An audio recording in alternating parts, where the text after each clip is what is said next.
is this also a trend? And Ben, you actually gave a comment on this maybe a month or so ago about this happening in sort of more Gen X sort of dance, not dance, just like music space with Peaches, with Robin, even like Tiga's new album, Madonna, etc. All these people who are like over the hill, quote unquote, and they make dance music or are interacting with the club. Bjork, a really good example. So talking about how they're not going to stop clubbing until they die, which is incredible and beautiful. But now we're actually being confronted with that idea in reality. Now there is quote unquote grandmas on the dance floor. What are you going to do when that happens at the club? I think in a lot of American clubs, she would get made fun of. But I think probably like to the point, CJ, of like, in maybe British spaces or Spanish spaces or at New York or LA, like you would be like, yeah, like let's fucking go. Like you get this, we get this. Like let's fucking do this. And like it's amazing when you see someone, you're like, that's gonna be me.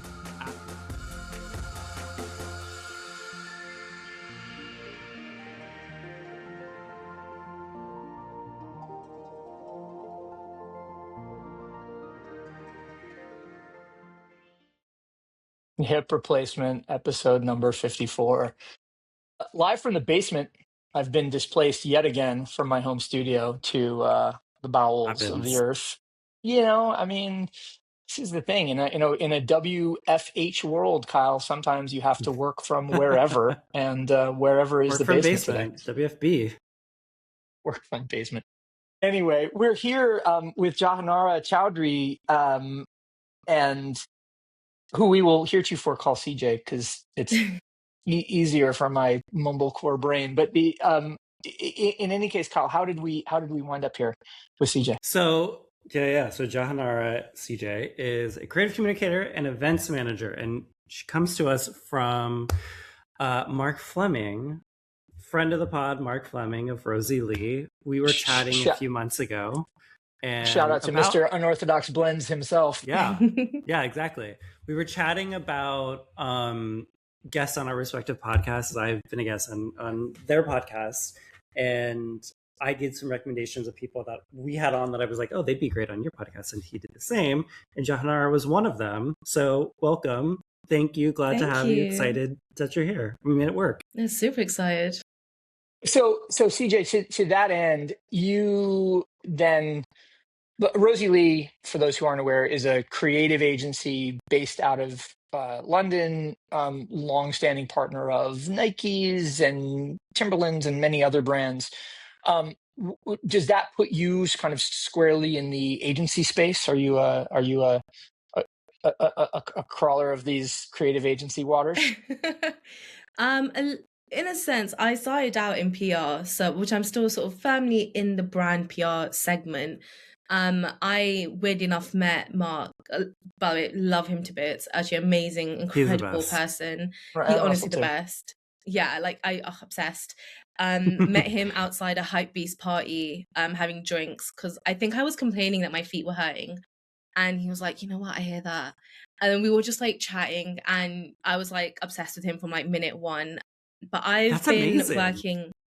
Yeah, it was such a random, like, so Felix, who is one of the editors at Hypebeast London, UK, he literally just very briefly walked past and they both said hi, and then I said hi, and then we both like, oh, Felix, and then we just started chatting, and I was like, God, my feet are killing me. And then we just started chatting about like how brand activations work and like, what's a strong event, what kind of stuff you need to get involved in and what's out there. And I was just like, you know what, vibe checked really quickly. I was like, this is the guy I want to like keep chatting to. And it was we went to this I don't know if you guys are familiar with Brick Lane Bagels, but went to get a bagel after that, and we just kept chatting. And I was like, you know what, I'm just gonna stalk him and harass him for the rest of his life because I think this is the guy that I want to like hang out with. I want to be him in some sense. Here's what I love about that. Like Mark, friend of the show, a longtime friend of mine, is is Gen X as well. So it speaks to a little bit of the hip replacement, corps d'esprit, esprit de corps rather, to sort of have that intergenerational exchange. So that's cool. And to think also that your feet hurt outside a hypebeast outside a sneaker event is also pretty funny. Yeah. It's like, It was did bad, your feet hurt because you were seated the wrong size of some shoe that, the You know what? sponsoring brand? It wasn't even that. I had just been I used this is when I was working at Nothing Tech. So I was doing PR with them, and we'd all come over, and I think I'd just been standing outside, and it was one of those classic, like, the shoes look great, but they really don't work for what I Right. need them to do. And my feet were killing me. And I remember I was leaning up against the railing and he was inside. And I said to my friend, it's like, God, I really am hating from outside the club. Cause like I'm leaning on this thing, just like bitching about my feet hurting. And then, yeah, we were just chatting from then. I think what's like so great about Mark as an individual and what speaks so well to like people in this creative space is just start chatting to anyone, and you just start, if lack of a better term, just start chatting shit, and it works really well. And then you just sort of build this relationship out of just mutual interest of the space you're in, and then sort of building into like what that actually looks like from like a work perspective, or like future collaborations or anything like that. And it was a very great, I'm very privileged to have had that conversation, honestly. That is like, it's a very obvious thing that I think a lot of people forget, myself, and probably all of us included, is that like that is really the foundation of any relationship, work relationship, a romantic relationship, a friendship, and just that's getting together and just starting a conversation, realizing similarity. It's so fundamental to being human, and to whether it is between two people of the same generation or intergenerational, that's just how it is. And I think that it's so easy to forget about that when we're in our phone. It is, well, but I think that's it, right? Like I just came from a meeting. Well, I'm gonna potentially create a liability for myself here on the pod. Don't do that. I just came from a meeting with a woman who is an entrepreneur, successfully built and sold a company, and is now kind of figuring out her next act. And we were talking about these various community things that I do.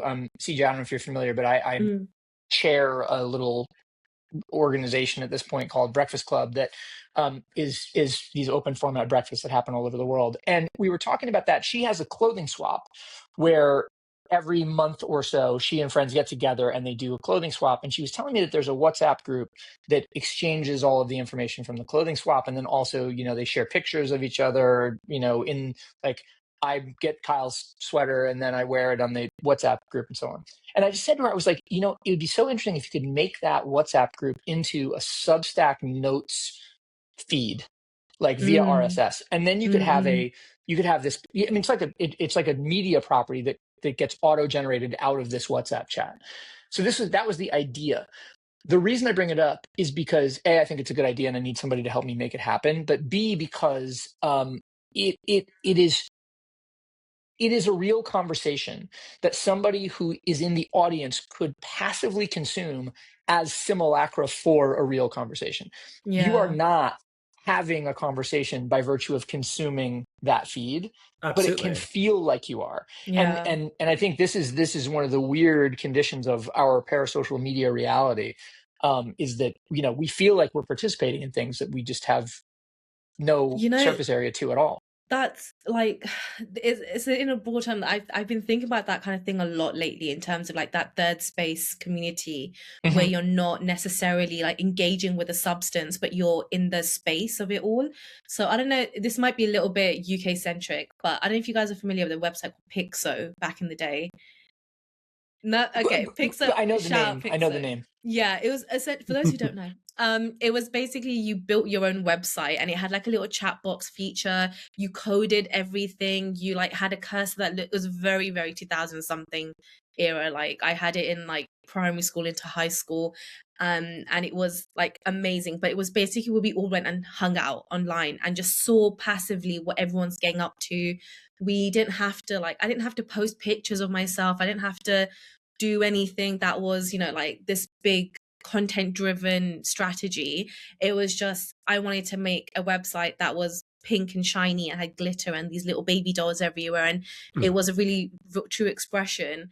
And I think people yearn for this right now, to be away from having to consume, and they want to actually build something for themselves. And I think having this feed of, even like if you're one of the individuals who take part in this clothing swap and then you see it on this feed, that's like a really sort of heartwarming moment, because you're like, oh, like that's a part of me that's with another person and it's extending.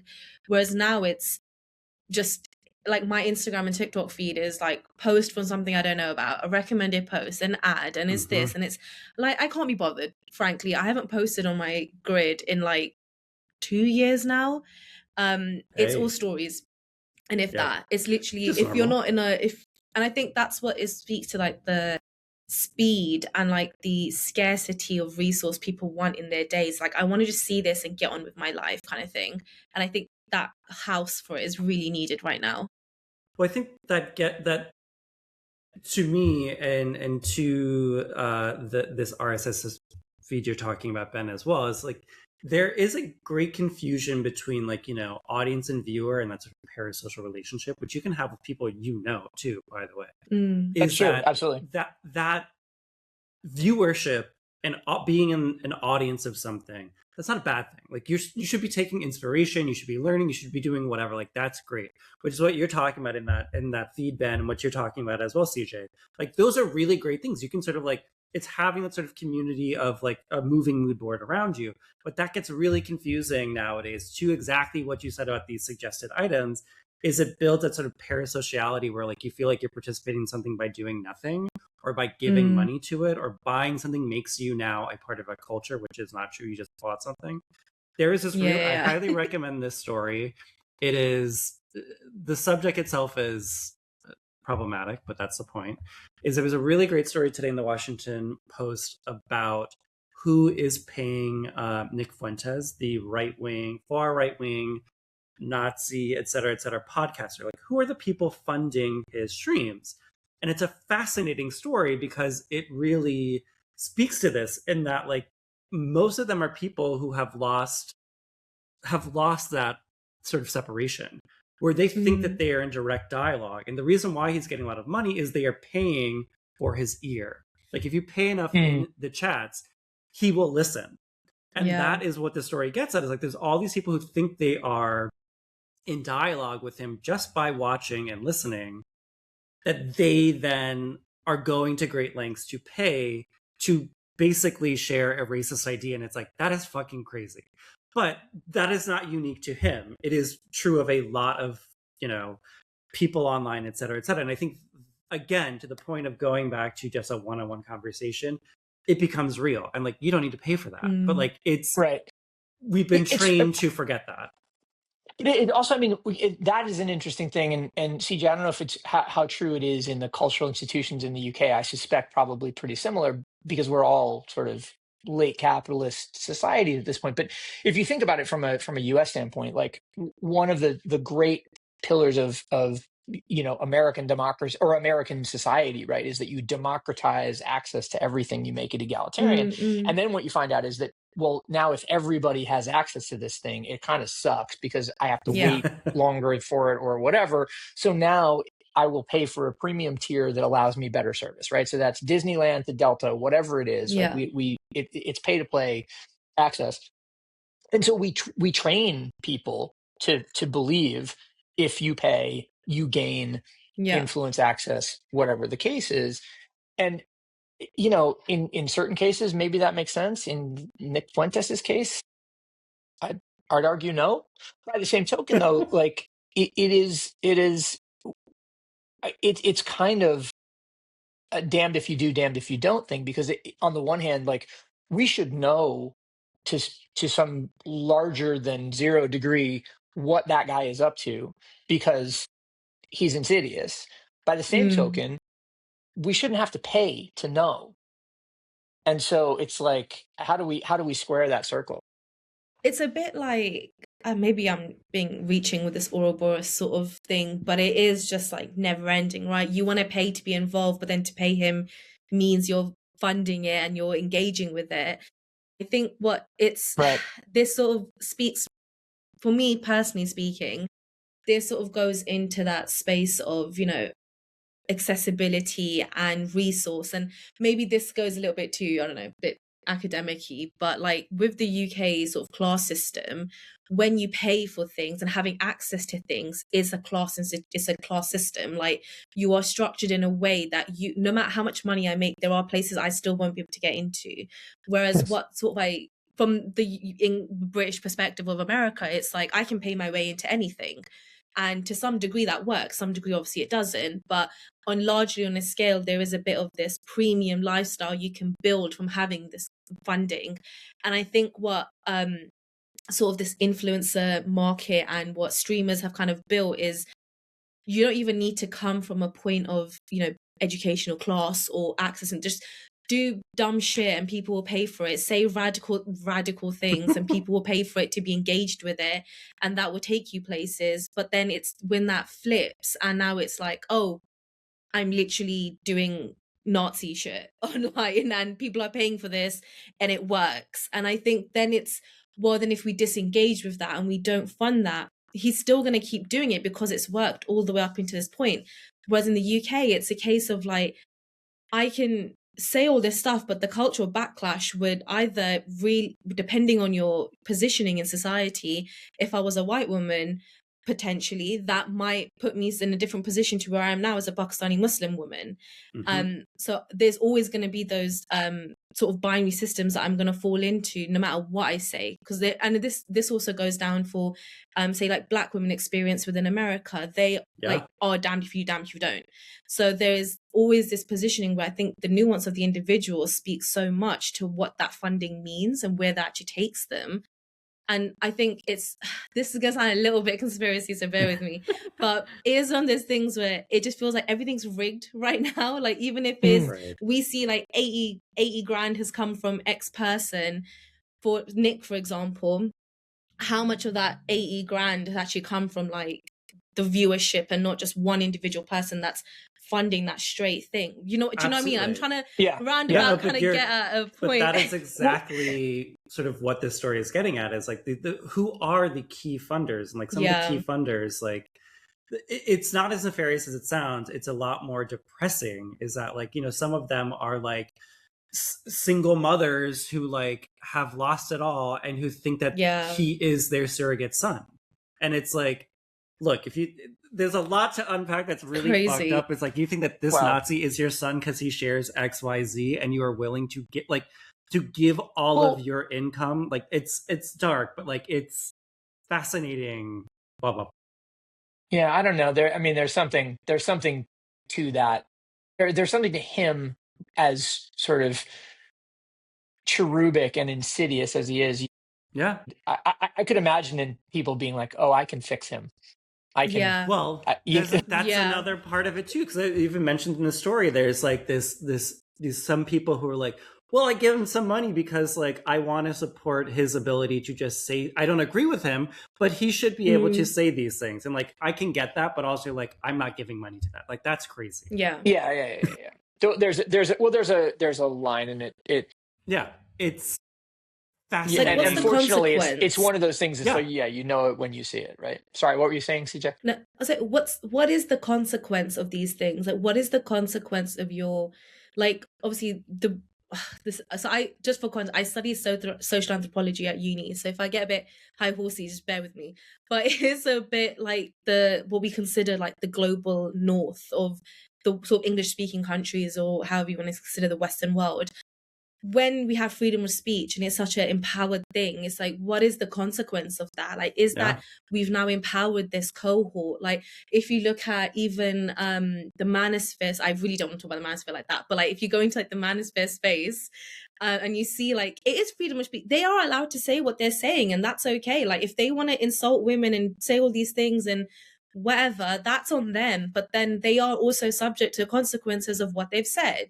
Absolutely. But then when you get into the case of like being paid to say certain things, what's the consequence? You get a luxury car, you get like a holiday, you get do you know what I mean? And I feel like that kind of empowers young people. Like, I'm 31, so I still say I'm a young person, despite what many people in my family think. But I still think I'm a young'un.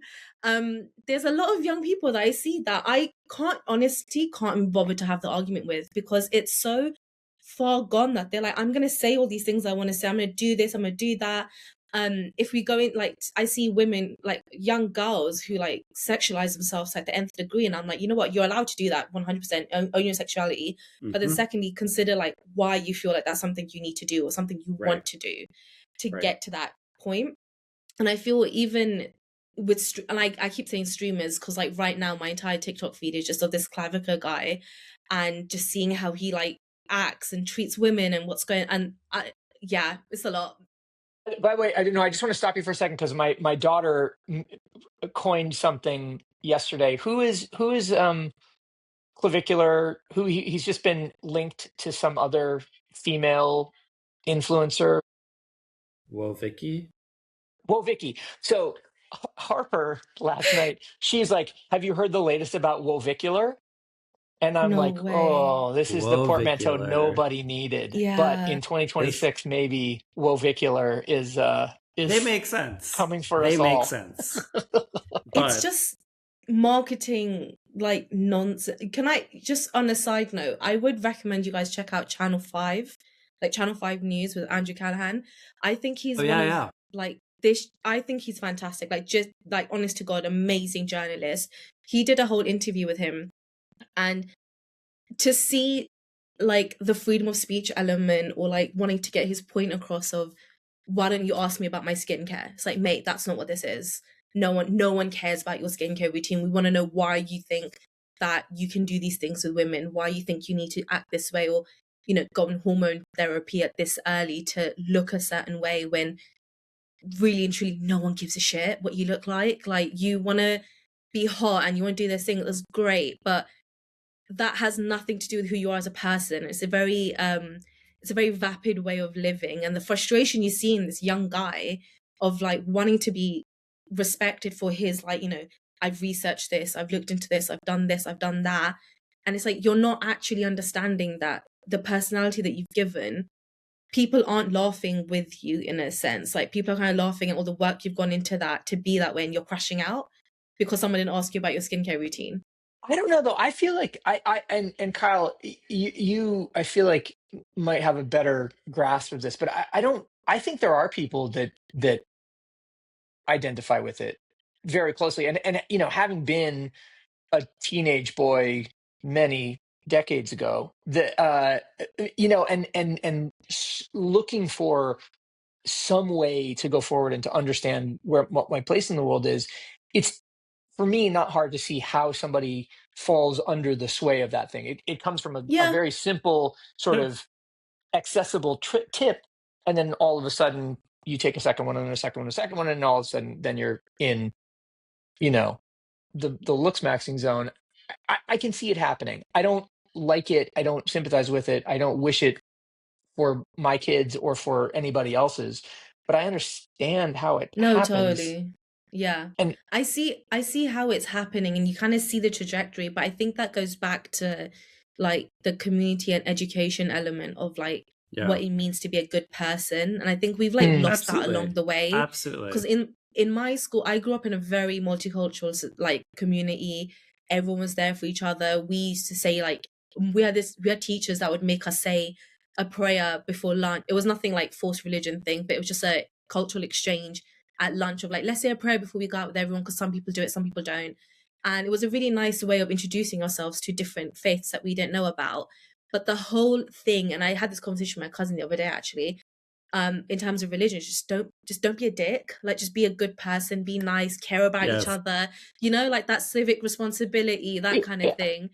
And I feel like we've just lost that along the way. Like, no one, like, we are so, oh my God, I've just been triggered. I just remember Jester maxing and how that's being used. I just see how that's weaponized in a way to be a horrible person. It's like, that's not funny. That's really lame. Well, okay, so speaking of jokers and speaking of you know, potentially reaching a threshold, I'm interested to know if it feels like we're getting any closer to the threshold of where people just say, forget it, this is dumb, I'm over it. And the lens I want to look through it is Coachella weekend 2. We read a fair amount about the influencers having their trips canceled, or like thirsty people on Raya sending messages to be like, hey, get me to Coachella and, Oh my God. we can spend the XYZ. weekend together or whatever. Like, Woo. hoeing for Coachella tickets or whatever. It feels gross and desperate and not hard to just be like, okay, guys, Yeah. we've hurdled the shark with this one. Or is that just me? Am I I think, naive to how long there is to go here? well, I mean, as someone who works brand side, so I work for the listeners at home, I work a lot across like tech, culture marketing, like brand activations, that kind of thing, press trips, all of that is very much in the remit. And I am of the camp where I think all of these like brand trips being cancelled, I think it was all a marketing thing. I think there were definitely some people that Absolutely. experienced it and were like definitely screwed over about it. But there's not a single brand or agency out there that is going to cancel Coachella 2 days a week before the trip once they've booked your tickets done. Or that's not happening. Those budgets have been locked in since last year. Those like hotel bookings, flights, tickets, that's all been done. Like that's not happening. Yes. Sorry, go on, Carl. Yeah, like it's all been sorted. Like I've done trips, like fair enough, we sent the tickets like 3 days before, but that's because they couldn't decide if they wanted to come or not. So that's like a separate thing, but it happens. Not a company on this earth is gonna sit there and be like, oh, we're gonna send the same text to everyone. The name's not in it until I hear a name of this age, because we love to draw people out. We love to cuss everyone out, of course. at them, do this. I've not seen a single, maybe it's not on my For You page, but when I see a brand and I see the agency and I see a statement, then I'll believe it. Then I'll know that was actually a thing that happened to majority of people. Now, if we talk about Coachella, people, lack of a better term, hoeing out for Coachella, which like, go you, but like, you, I mean, like, you do you, but I'm so sorry, but there are so many better things you could do that for. Like it's not that deep. Right. It's just not that deep. Yeah. But wait, how am I going to see Madonna not kiss Sabrina Carpenter though, guys? Yeah. For Big Bang, I could see the argument. I could hear the argument for that, because for me I don't know if you guys are familiar with Big Bang or like K-pop in that region, but that for me, and I'm sure a lot of other VIPs and a lot of other like people who are in the community, that was intergenerational moment of time. Like I saw TikToks of mums and their kids crying watching the show. Like that was a cultural moment. And for them to like, announce the tour and all that stuff, like that's a big thing. Fine. But I also saw that sitting here in London on my TV, or like on my screen. I didn't need to go all the way there to do that.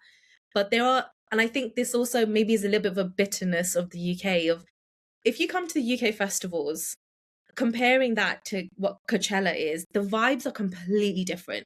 Yeah. We dance, we sing, we scream, we get a little bit lit, we have a great time. The dystopian vibes I get when I watch the TikToks of everyone just with their phone like this, and I'm seeing just screen after screen after screen and just standing still, it's weird, man. It's so weird.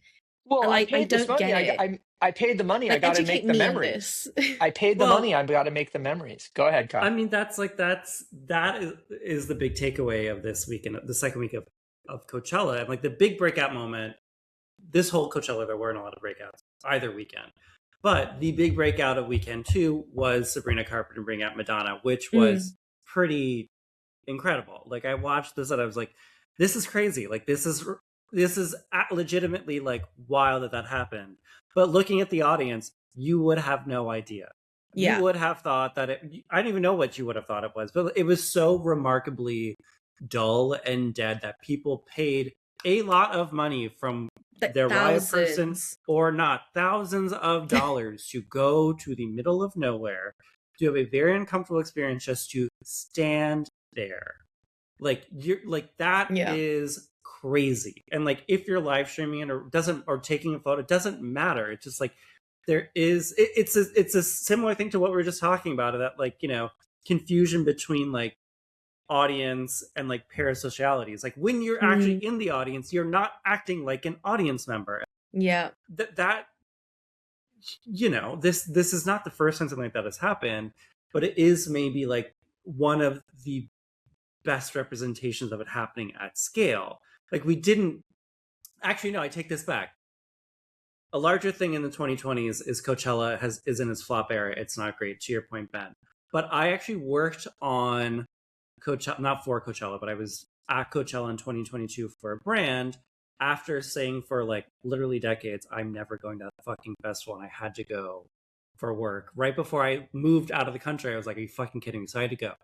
But it was the year that The Weeknd performed, or The Weeknd was one of the headliners. I think the Sunday headliner, Sure, one of the or headliners, but it was supposed to be Kanye West or somebody, and then he came. It doesn't matter, but he was the headliner because I think he I replaced. remember somebody. this. Yeah. Yes. I think I think it was Kanye. Yeah, and like he is controversial because of his music, because people like it or they don't. I think it's fine. He is still one of the biggest acts in the world, regardless of what you think of his music. Something that happened both weekends, which was remarkable, is that he called out the audience for being bad. And he called them out for being like really poor, for giving him nothing. So, for being poor. And it happens every time. Being poor. But it, like, I don't think we saw it on the ground as we saw it this year, but like that's been a modern Coachella thing where like he was like, you're giving me nothing. Like, what am I doing this for? He's like, I'm putting on a good show and you are leaving me hanging. Like there's nothing needs to be a call and response. As having performed, if you're not getting energy back, what's the point? Yeah, you need to engage. You need to check out, like, I would highly recommend you look at Brits at Coachella. Absolutely. Or Brits with X. Like, whenever an artist, and like, you know, shout out the UK, whenever artists come to the UK, we give them a show. Yes. We give them the energy they need to like fight with, you know? And the TikToks I saw of a bunch of Brits at Coachella just like embarrassed to be singing along. And like, you know, it's just the track's just dropped and, you know, they're having a little party and they look around and everyone's just like standing there. But I understand, like, I don't get me wrong, I get it. Like, it's Coachella, you're at Coachella, you want to be like, this is the moment, like, I'm here. But remind yourself that you're there. Like, you actually need to do something now that you're there. You've paid it. $3,000 to go and stand there to be like, oh, I'm here. Cool, no one cares. Literally no one cares. Your story is going to get tapped through. Your grid is going to be blocked up by ads. No one's going to even see it. And then when you have all of these like big influencers that go, I love that they get, you know, they're getting paid. They're getting these all expenses. They're like, it's amazing for them. Like individually, genuinely really happy for them that they get to have that. But I do wonder what is, as a brand, what's the end result? What's my ROI when I'm coming to my team and I'm talking about, you know, the quarterly numbers in terms of impact? What has that just done for me that the 300 other influencers have also been doing? We will sink like $1 million into sponsorships of the houses, of the free stuff and all these other different things. Really and truly, what has that now done for my brand? I, honest to God, cannot name you like maybe Benefit. Like I can't really name you one sort of brand house that I was like, yeah, that was amazing, because they all just became one house. And I know like Benefit did really great stuff with some people that were not traditional influencers, but they're also not going to see them if they're not posting themselves. No, well, you have to. I mean, I don't know. Putting a marketing hat on, if you don't come into if you don't come into any situation without a point of view that is really yours and really distinguishable, you're blowing it generally. And because the commercial end, the transactional end to the relationship is where you're really trying to get to, it's like you know, fundamentally neuter yourself. It's why, for better or for worse, like media entities are, I think you could argue, the only people that are capable of doing that properly, because they have a higher responsibility to entertain the audience. And we talked a little bit about this with our guest Lauren last week. One thing though, I want to pivot on. Speaking of feeling an obligation to entertain your audience and Coachella and the big moment, have you guys seen the new Madonna posters? Very throwback, isn't it? She looks. I'm puzzled by the choice of image of these new Madonna posters. Why? on hands and knees in the midst of what looks like it could be a sort of Jennifer Beals-esque flash dance sort of head flinging routine. It also looks like she's fallen down and she Yeah, can't get up. that's She's fine. she's 60 plus, and I don't know that if I were a 60 plus star, I would be in a position where I was not demonstrating my full like You mobility. know, with Madonna, I will say that's a bad bitch. She cannot. Yeah, That's a bad bitch. You're not gonna exactly. hold Okay, that one down. so in other words, everyone But sees Madonna and they just suspend disbelief. Like she has not I fallen mean, down. because Everybody knows I that she. I thought it too, but it's also like, look, I'm like, it doesn't matter because like the typeface looks cool, it's shot great. The song, like if the song was bad, it would be different. But like the song is actually like good. Like I enjoyed it. And even the Sabrina collab I was like, this is good. Okay, I'll listen to this. I'll enjoy it. Like look, I can push past the like grandma fell on the dance floor, but that also is part of the lore. Like that's kind of like amazing. Like, look, yeah, hey, it's like she's Grandma fell on the dance floor. that's crazy. Go ahead, CJ. Go But ahead. she's definitely one of those artists that she is like one of the only lasting artists that has reinvented herself decade after Yeah, decade. Been there since day one. She's been there all my life at least, and I absolutely. definitely commend her for sticking through it. Maybe yeah, some of her choices I do find a bit crazy, and may not necessarily be like stuff that I'd want for myself or like my elderly people in my family. However, they're not Madonna. Yeah, That's fair. a different entity. Fair. It's fair. Madonna. So I don't think we well, I say we as in myself who's like, gym shy, sitting here like is gonna like be a person to judge her and her athleticism or her agility. But I do Right. definitely commend her for like being like, you know what, I'm actually still gonna keep doing this because there are women who I mean, overall women, you get aged out so fast. Like you Absolutely. will be put out onto this point of you're now 30, 40, whatever, you're irrelevant, you're dead to the world, blah blah blah. Because I can't even really think of any other artist, Diane Warwick maybe, like in her age group, and I'm only guessing how old they both are, but I don't envision anyone else who's at the same level of Madonna that still can do what she's doing and can still Yeah. draw the crowds and the numbers and the everything that she's done. But I think we have to then think about, is this sort of like the lack of a better word, maybe like the prudism of being in this society of looking at a woman who's a bit older and going, is grandma all right? Yeah, well, I want to be very clear here as a AARP qualifying member myself. Like I am not I have no doubt about anything that you've just said about Madonna or about her fitness or her agility or mobility, et cetera, et cetera. I just thought the choice of image was strange. Yeah, Given that's fair. the way, exactly the kind of, preconceived notions that we may hold about women as they age. And that struck me as odd. The name of this podcast is Hip Replacement because I've had both of my hips replaced. Like Right. mobility is important to me, and it struck me as odd that she was I've not got some showing workouts off for you, don't worry. standing mobility. Is all I'm saying. Yeah. Well, the thing that I think is also very interesting to exactly all of this, and maybe even to the point of Coachella being truly in its flop era, is she mentioned during her appearance she was wearing the same outfit that she wore 20 years ago when she performed the dance tent in Coachella, which was remarkable.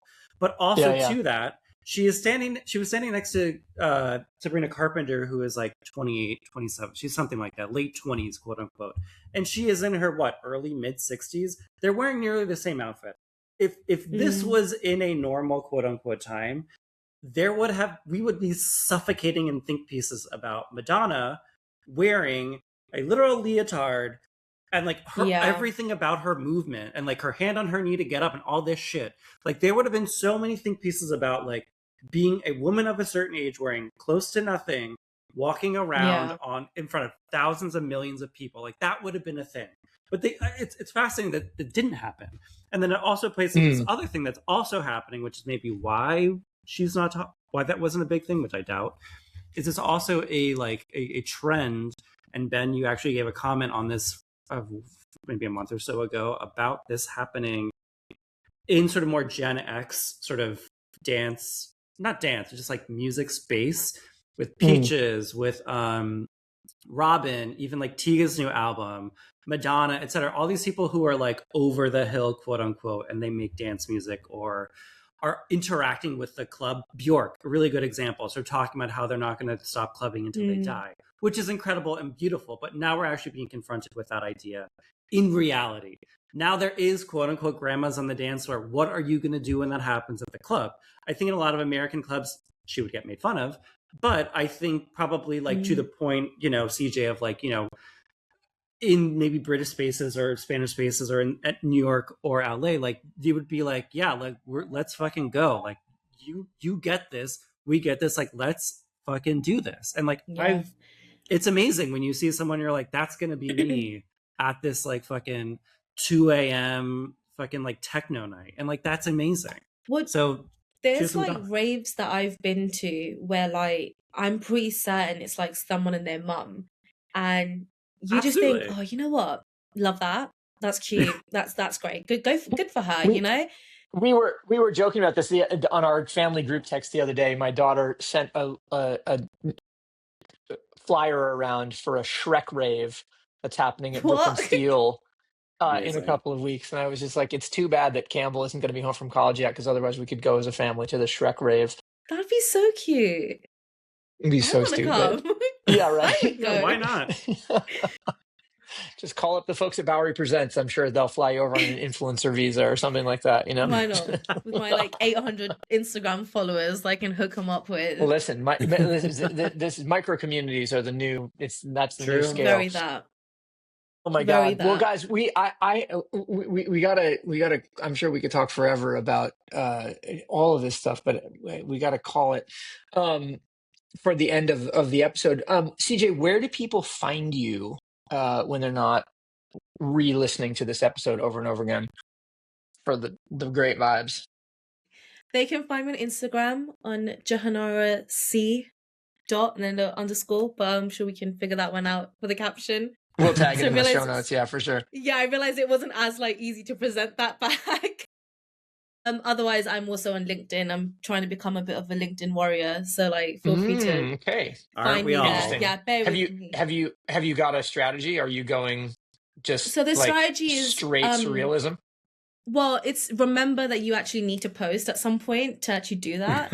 So I did my 2025 wrap like mid-January, and I was like, oh shit, yeah. Sorry guys, here's a whole year wrap of things I had never posted. And yeah, now I've got to do a quarterly one as well, because I think I have some good opinions about things like sometimes. I'd say so. Absolutely. I feel like I should force people to read the show as evidence. Yeah. I feel like people should have to listen to what I say, and so I'm going to make that happen now. Good. LinkedIn is a great place for that. That is a great sandbox that people are ready for. Spoken like a true modern media creator. That was it. That was it. All right. Well, CJ, thanks for joining us. Kyle, great to see you as always. We do this every Monday on Hip Replacement, a conversation between generations X, Y, and Z. You can find Kyle at 1234 Kyle 5678.substack.com. You can find me at sick.substack.com, at least for a little while longer. And of course, you can find us at hipreplacement.substack.com as well. Great to talk to you guys. Till next week. Likewise. Thanks. Bye.